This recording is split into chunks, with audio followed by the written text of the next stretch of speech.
강원도 현안과 이슈를 짚어보는 헬로 이슈 토크. 새해를 맞아 자치단체장과 기관장들을 모시고 특별 대담을 진행하고 있습니다. 지속되는 코로나19 상황, 거기에 학령 인구 감소까지 지금 교육계는 대전환기를 맞고 있죠. 변화하는 환경을 어떻게 기회로 받아들일지가 교육계 과제라고 하는데요. 오늘 특집 헬로 이슈 토크에선 민병희 강원도 교육감을 모시고 올해 강원 교육 현안과 정책 방향에 대해서 자세한 이야기 나눠보겠습니다. 민병희 강원도 교육감 스튜디오에 나와 계십니다. 안녕하세요. 네, 안녕하세요. 반갑습니다. 먼저 새해를 맞아 헬로 이슈 토크 시청자들과 도민들에게 인사 말씀부터 부탁드립니다. LG 헬로비전 시청자 여러분 안녕하세요. 강원도 교육감 민병희입니다. 새해에도 복의 근원이 되셔서 복 많이 만드시고 또 나누시고 또 받으시는 한 해가 되시기를 바랍니다. 네, 먼저 지난 한 해를 돌아보고 싶은데 코로나19가 2년째 계속되면서 비대면 수업이 장기화되는 등 학교도 그 영향을 많이 받았습니다. 여러모로 어려운 시기였을 것 같은데 지난해는 어떤 한 해였나요? 학력 저하도 물론 있었습니다. 그런데 그거보다 더 어려웠던 것은 서로 아이들이 만나지 못함으로 인한 정서 결핍이 더 큰 문제였습니다.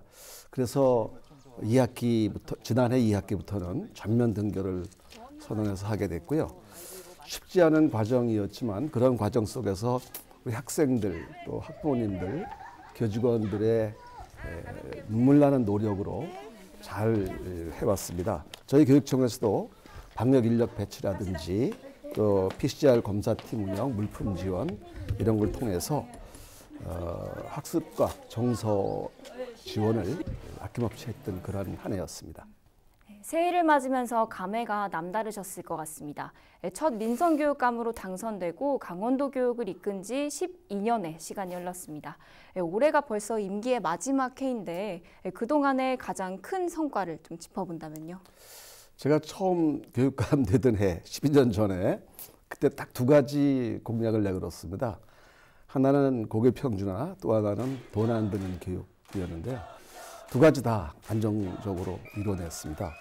물론 기득권의 반발, 또 정치권의 반대도 있었고요. 하지만 우리 도민 여러분들의 성원으로 인해서 이루어졌는데요.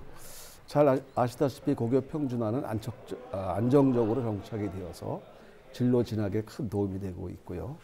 또 전국 최초로 유초, 중고 친환경 무상급식을 비롯해서 교복 지원, 고교 수업료 지원 등 돈 때문에 학교를 걱정하는 일은 없도록 했습니다.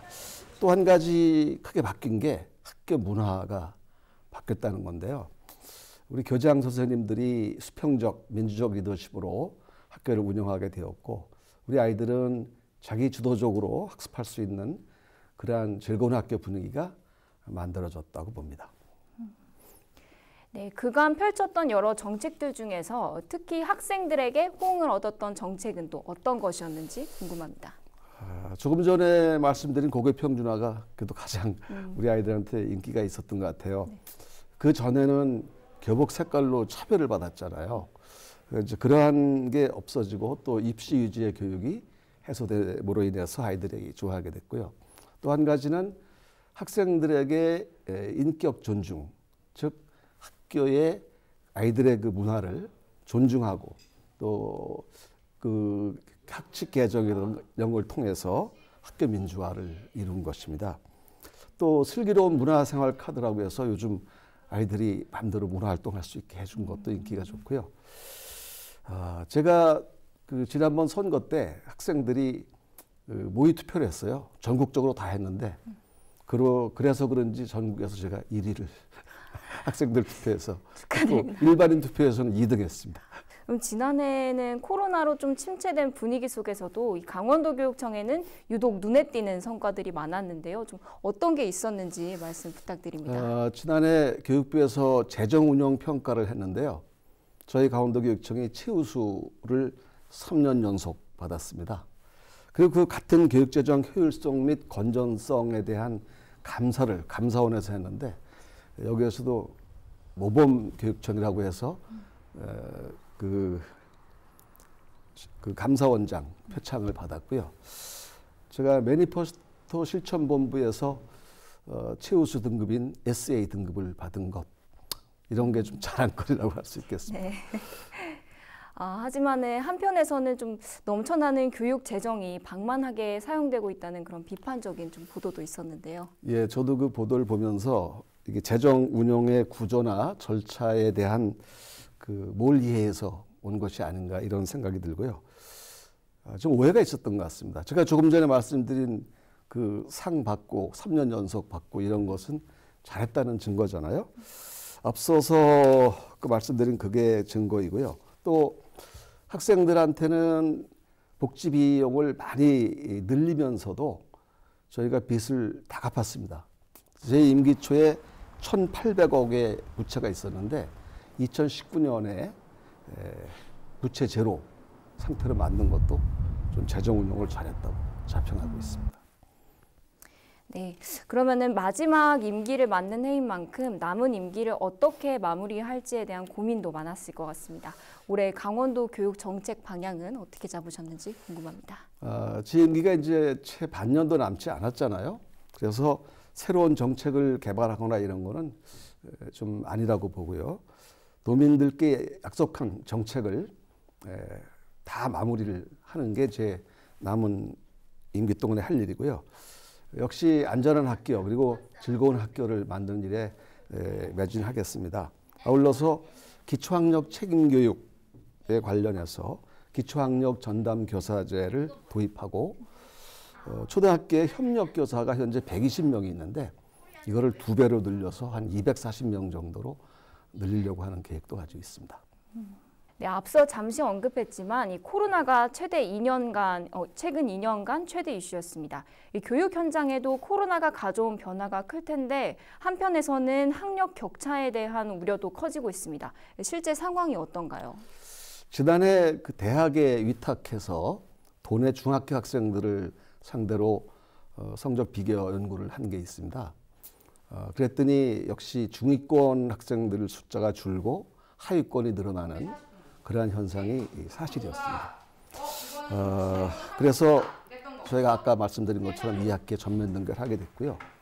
근데 특이할 만한 것은 등교 일수가 많은 학교일수록 중위권이 두텁고 그리고 성적이 오히려 더 나빠지지 않은 결과를 가져왔습니다. 그래서 이런 격차 해소를 위한 다양한 지원을 하게 되었고 현재 온 오프라인 수업을 위해서 모든 교실의 무선망을 확충하고 선생님들과 우리 학생들에게 태블릿 PC를 지급했고 또 모자란 건 더 하려고 계획을 하고 있습니다. 교육감님이 생각하시는 인재란 무엇인지 좀 말씀 부탁드립니다.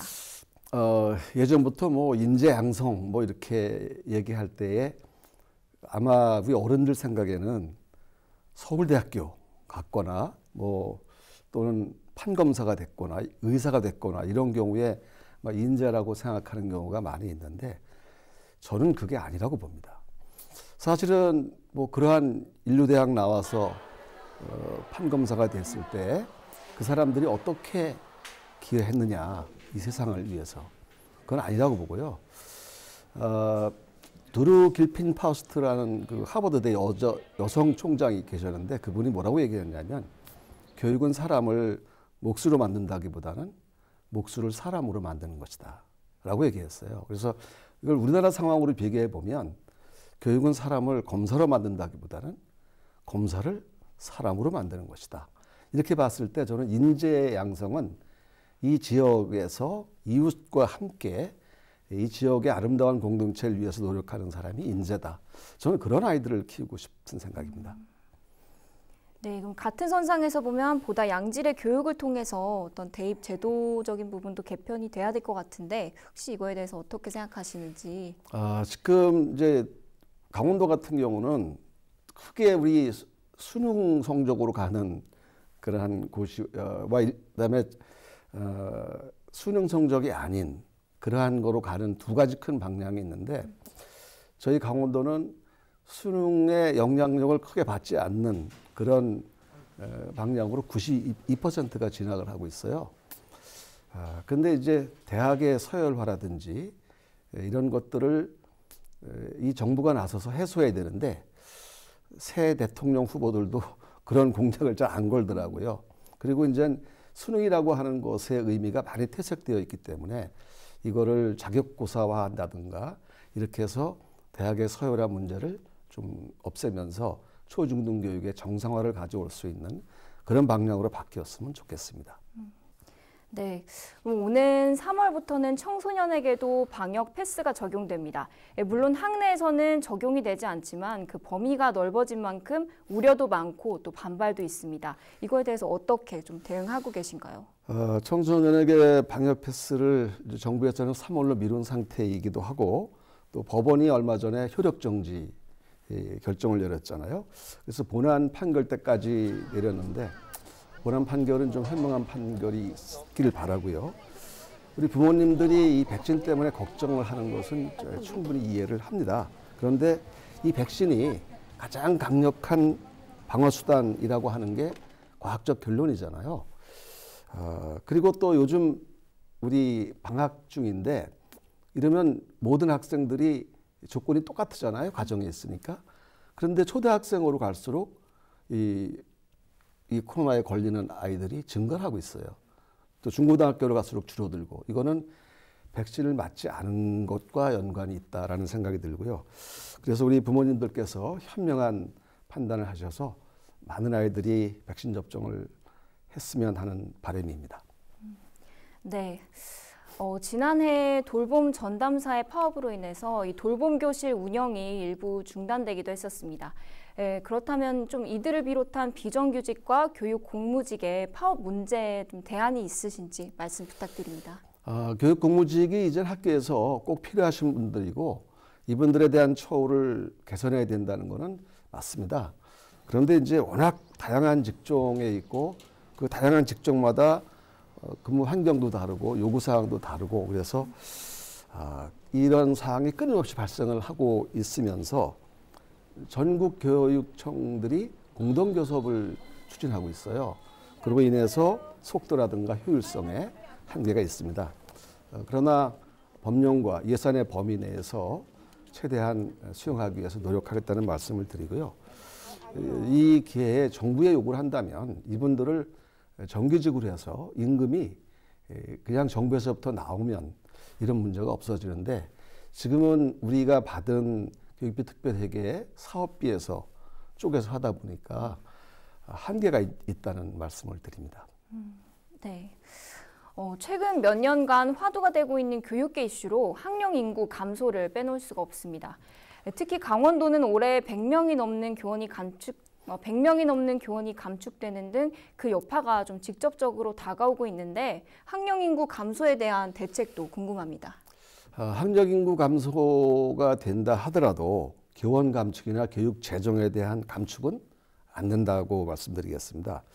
오히려 이 팬데믹 상황과 인구 감소 이 시기에 교육 대전환의 기회로 삼아서 학급당 학생 수를 줄인다든지 좀 더 좋은 환경에서 공부할 수 있게 한다든지 이런 대전환이 필요합니다. 학령 인구 감소는 이 지역의 노력으로는 한계가 있고 특히 교육청의 노력으로는 한계가 있습니다. 그래서 재정이라든지 교육 재원 조정 권한이 정부에 있기 때문에 중앙정부가 전향적인 자세로 바뀌었으면 하는 바람입니다. 아까 말씀 주신 것처럼 올해 100명이 넘는 게 아니라 91명이 감축됐는데요. 작은 학교가 많은 우리 도 같은 경우에 어려움이 많죠. 그래서 여기에 힘을 합해서 정부와 좀 싸워나갈 예정으로 있습니다. 네. 같은 선상에서 보면 세심한 교육이 필요한 도내 다문화 가정 학생이나 장애 학생들의 교육권이 좀 축소될 수 있다는 우려도 나올 수 있을 것 같은데요. 다양성을 포용할 수 있는 교육 정책도 준비하고 계신지요? 특수교육과 관련해서는 제 임기 동안 끊임없이 좀 개선하기 위해서 노력을 해왔고요. 많은 어려움이 있었지만 동해의 해솔학교라고 이름을 지었습니다. 해솔학교가 이제 3월에 개교를 하게 됩니다. 특수교육에 대한 지원은 끊임없이 할 계획이고요. 또 날로 증가하는 다문화 학생들을 위해서도 한 강원국제교육원이 새로 만들어졌는데요. 여기에서 교육 과정을 개발해서 우리 공동체 문화가 아름답게 일어날 수 있도록 적극 지원하겠습니다. 네. 임기 말을 맞아서 좀 지난 시간을 돌아보면서 아쉬운 부분도 있을 것 같습니다. 이런 아쉬움을 최소화하기 위해서 마지막까지 꼭 마무리하시고 싶은 부분이 있다면 말씀 부탁드립니다. 제가 임기 시작할 때 초등학교 1학년이었던 학생이 올해 고3 졸업을 해서 대학에 진학하거나 또는 취업을 하게 됩니다. 그렇게 생각해 보면 그 학생들은 초중등교육 12년을 제 영향력 아래에 있었다고 생각이 들어서 과연 제가 어떻게 했을까라는 생각을 해보면 두렵기도 하고 떨리기도 합니다. 하지만 교육의 결과는 당장 나타나는 것이 아니라 그 아이들이 성장해서 이 사회에 어떻게 기여하느냐로 나타나게 되겠죠. 그래서 잘 되길 바라고요. 제일 중요한 거는 남은 임기 동안도 코로나로 인해서 안전하게 학교를 있게 하는 것이고 매일 아이들이 등교해서 즐겁게 그리고 보람 있게 보내는 그러한 나날이 될 수 있도록 학교를 잘 지키겠습니다.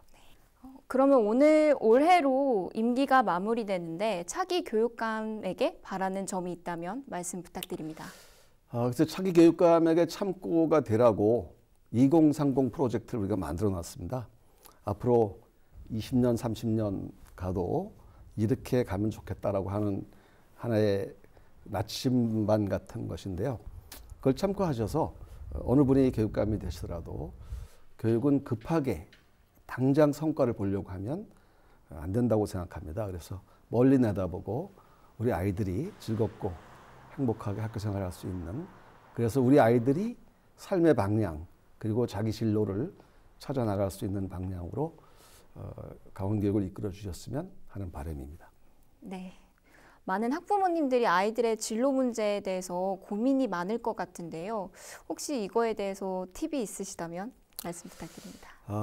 대개 그 여성분들이 뱃속에 아이가 있을 때 그 아이를 내 몸이라고 생각하나요?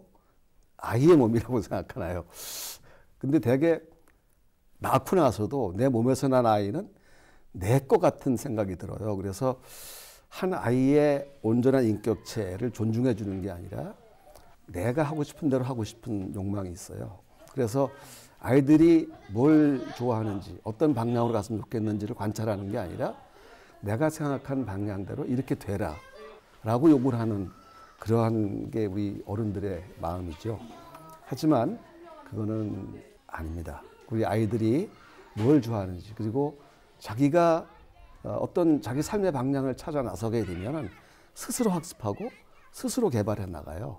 그러니까 그 방향을 찾아서 지원해주는 그런 부모님이 되셨으면 좋겠습니다. 오늘 강원도 교육 현안과 정책 방향에 대해서 짚어봤습니다. 끝으로 도민 여러분과 학부모, 학생들에게 한 말씀 부탁드립니다.